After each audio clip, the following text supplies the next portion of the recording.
నమస్తే, welcome to burning topic. కుక్కతోక వంకర అన్నట్లు అణు కార్యక్రమంపై ఇరాన్ మొండితనం వీడటం లేదు. మాటల యుద్ధం ముగిసి ఇప్పుడు చేతల యుద్ధం మొదలయ్యేలా కనిపిస్తోంది. శాంతి కోసం జెనీవా వెళ్తే అక్కడ అశాంతి జ్వాలలు ఎగిసిపడ్డాయి. చర్చల టేబుల్ మీద పురోగతి లేదు, కానీ సరిహద్దుల్లో యుద్ధ విమానాల మోత వినిపిస్తోంది. ఇంతకీ జెనీవాలో అసలేం జరిగింది? ట్రంప్ ఎందుకు ఆగ్రహం వ్యక్తం చేశారు?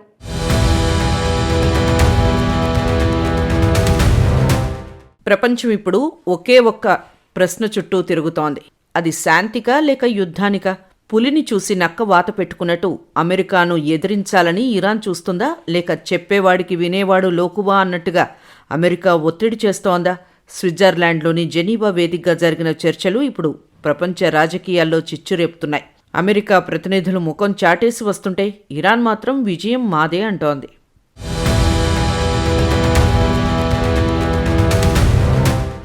జెనీవా శాంతి చర్చలకు పెట్టింది పేరు, కానీ ఇరాన్ అణు కార్యక్రమం విషయంలో మాత్రం ఇక్కడ కేవలం వేడి మాత్రమే కనిపించింది. అమెరికా ప్రతినిధులు, ఇరాన్ దౌత్యవేత్తలు ముఖాముఖి కూర్చున్నారు.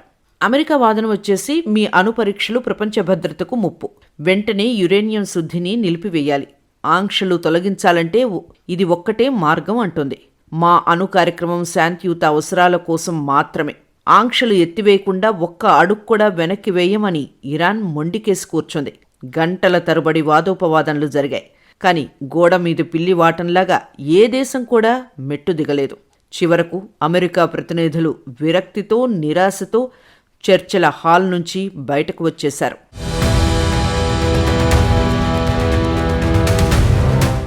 అత్త సొమ్ము అల్లుడు దానం చేసినట్టు తమ దగ్గర లేని అణు సంపత్తిని సృష్టించుకుంటామని ఇరాన్ అంటే అది కుదరదని అమెరికా అంటోంది.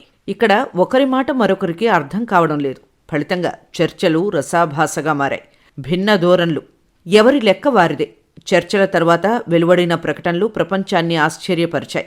ఇక్కడ కూడా ఒకరికి లాభం మరొకరికి నష్టం అన్నట్లుగా సీన్ ఉంది. చర్చల్లో ఎలాంటి పురోగతి లేదు.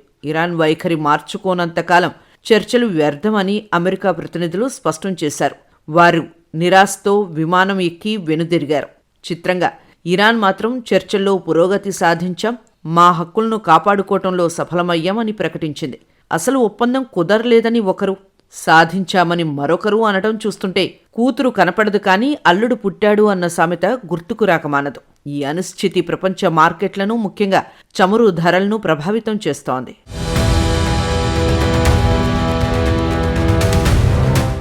పరిస్థితి విషమిస్తుండటంతో అమెరికా అధ్యక్షుడు డొనాల్డ్ ట్రంప్ తనదైన శైలిలో స్పందించారు. ఆయన మాటల్లో హెచ్చరిక, పట్టుదల రెండూ కనిపిస్తున్నాయి. ఇరాన్ ఆడుతున్న ఆటలు ఇక సాగవు. వారు శాంతిని కోరుకుంటున్నారా లేక ఆంక్షల కష్టాలను కోరుకుంటున్నారా అనేది వారే తేల్చుకోవాలని ట్రంప్ హెచ్చరించారు. ఇరాన్పై అమెరికా సైనిక దాడి చెయ్యాలా లేదా అనే అంశంపై ఇంకా తుది నిర్ణయం తీసుకోలేదని ఆయన స్పష్టం చేశారు. ఇప్పటికే ఇరాన్పై ఆర్థిక ఆంక్షలు విపరీతంగా ఉన్నాయి. పుండు మీద కారం చల్లినట్లు మరిన్ని కఠినమైన చర్యలు తీసుకోవడానికి వెనకాడబోమని ట్రంప్ సంకేతాలిచ్చారు. అంత్యనిష్ఠూరం కంటే ఆది నిష్ఠూరం మేలు అన్నది ట్రంప్ పాలసీ. చర్చల పేరుతో కాలయాపన చేయడం ఇష్టం లేదని ఆయన పరోక్షంగా తేల్చి చెప్పారు. అటు ఇరాన్ మాత్రం మొండికి పడితే ముసలి కూడా వెనక్కి తగ్గదు అన్నట్టు వ్యవహరిస్తోంది. ఈ చర్చల వైఫల్యం కేవలం రెండు దేశాల మధ్య సమస్య కాదు, మధ్యప్రాచ్యంలో ఇది భారీ యుద్ధానికి దారితీసే ప్రమాదం ఉంది.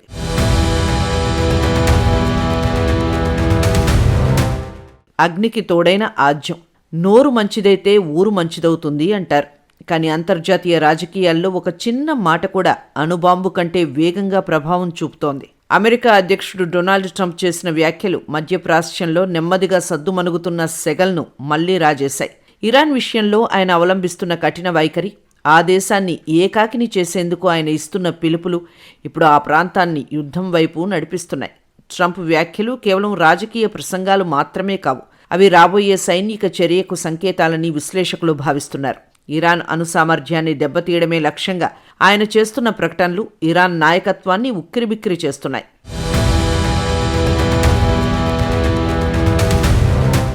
పరిస్థితి ఎంత తీవ్రంగా ఉందో చెప్పడానికి ఇస్తాంబుల్ విమానాశ్రయంలో కనిపిస్తున్న దృశ్యాలే సాక్ష్యం.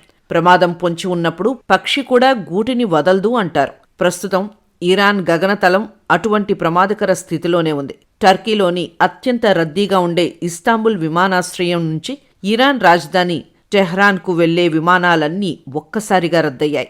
ఇది సాధారణ సాంకేతిక లోపం వల్ల జరిగిన మార్పు కాదు. ఇరాన్పై ఎప్పుడైనా వైమానిక దాడులు జరగొచ్చన్న భయంతో అంతర్జాతీయ విమాన సంస్థలు తీసుకున్న నిర్ణయం. గాలిలో ఎగురుతున్న విమానాలకు రక్షణ లేని పరిస్థితి ఏర్పడిందంటే క్షేత్రస్థాయిలో యుద్ధ మేఘాలు ఎంత నల్లగా కమ్ముకున్నాయో అర్థం చేసుకోవచ్చు. మోహరిస్తున్న అగ్రరాజ్యం, చుట్టుముడుతున్న సైన్యం, ముందు నుయ్యి వెనక గొయ్యి అన్నట్లుగా ఇరాన్ పరిస్థితి తయారైంది. అమెరికా కేవలం మాటలకే పరిమితం కాలేదు. ఇరాన్ సరిహద్దులకు అతి సమీపంలోకి అమెరికా తన సైనిక బలగాలను భారీగా తరలిస్తోంది. విమాన వాహక నౌకలు, బాంబర్లు, వేలాది మంది సైనికులు ఇప్పుడు మధ్యప్రాచ్య తీరాల్లో మోహరించి ఉన్నారు.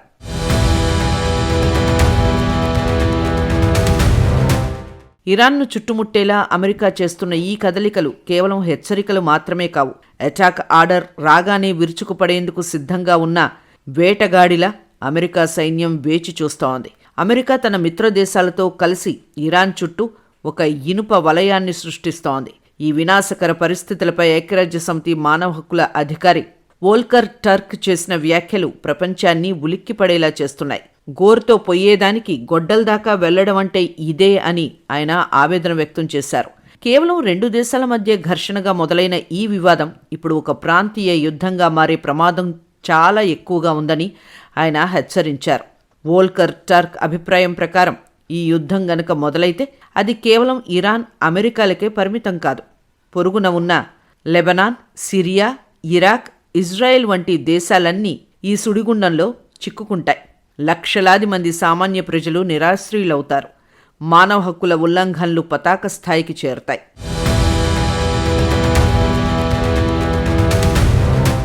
మొత్తం మీద జెనీవా చర్చలు ఒక కీలక మలుపులో నిలిచాయి. ఇరాన్ తన అణు కార్యక్రమాలపై మాత్రమే చర్చలు జరగాలని పట్టుబడుతుండగా అమెరికా మాత్రం మిస్సైల్ ప్రోగ్రాం, ప్రాంతీయ మిలిటెంట్ గ్రూపులకు మద్దతు తగ్గించాలని కోరుతోంది. ఈ విభేదాలు పరిష్కారం కాని పక్షంలో ట్రంప్ చేసిన హెచ్చరికలు వాస్తవ రూపం దాల్చే ప్రమాదం ఉందని అంతర్జాతీయ విశ్లేషకులు హెచ్చరిస్తున్నారు. జెనీవాలో అమెరికా, ఇరాన్ మధ్య జరిగిన తాజా అణు చర్చలు ప్రత్యక్షంగా కాకుండా మధ్యవర్తుల ద్వారా కొనసాగాయి. ఇరాన్ తరపున విదేశాంగ మంత్రి అబ్బాస్ అరఘ్చీ పాల్గొనగా, అమెరికా వైపు నుంచి ట్రంప్ సన్నిహితుడు, అమెరికా ప్రత్యేక దౌత్య ప్రతినిధిగా ఉన్న స్టీవ్ విట్కాఫ్, అలాగే ట్రంప్ అల్లుడు జారెడ్ కుష్నర్ ప్రతినిధులుగా హాజరయ్యారు. జారెడ్ కుష్నర్ ట్రంప్ కుమార్తె ఇవాంకా ట్రంప్ భర్త. ఈ చర్చలకు ఒమాన్ కీలక మధ్యవర్తిగా వ్యవహరించింది.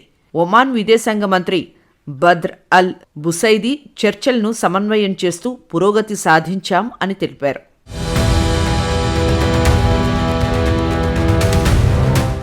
పాముకు పాలు పోసి పెంచినా విషమే కక్కుతుంది అన్నట్లు ఇరాన్ తన అణు దాహాన్ని వదులుకోవడం లేదన్నది అమెరికా వాదన. అటు అణు కార్యక్రమం, ఇటు మిస్సైల్ ప్రోగ్రాం, ఈ రెండిటిపై ఇరు దేశాల మధ్య ఏకాభిప్రాయం కుదరకపోతే జెనీవా చర్చలు చరిత్రలో ఒక విఫల అధ్యాయంగా మిగిలిపోతాయి.